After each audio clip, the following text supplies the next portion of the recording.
A woman was hanging up the laundry when she suddenly noticed movement in the woodpile. She hurried to call her mother, who grabbed a broom and cautiously tried to shoo whatever was inside away. The thing in the woodpile moved immediately. Thinking it was a stray dog, the mother whistled and waved for it to come out, but to her shock, what crawled out was a teenage boy. He stared intently at the potatoes on the table. Seeing this, the mother tentatively picked up a potato and tossed it over. The boy lunged forward and devoured it ravenously. His way of eating left the mother and daughter stunned. He was obviously famished. The kind-hearted mother then took all the remaining potatoes from the basket and gave them to him. After taking them, the boy still gobbled them up, as if he hadn't eaten in 10 years. But once he finished, he refused to leave. With no other option, the mother called the police. The officer was about to approach the boy when, unexpectedly, the boy suddenly changed his expression. Look at the...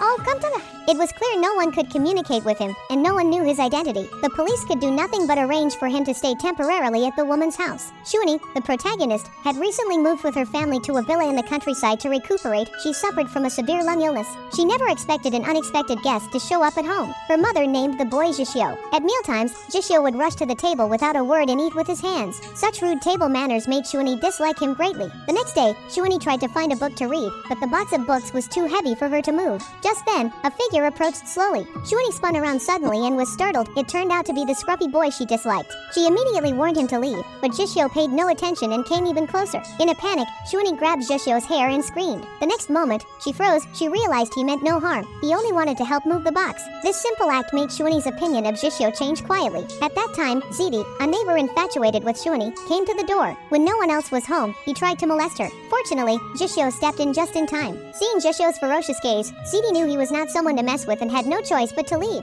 This was the first time Shuni spoke to Jishio to thank him.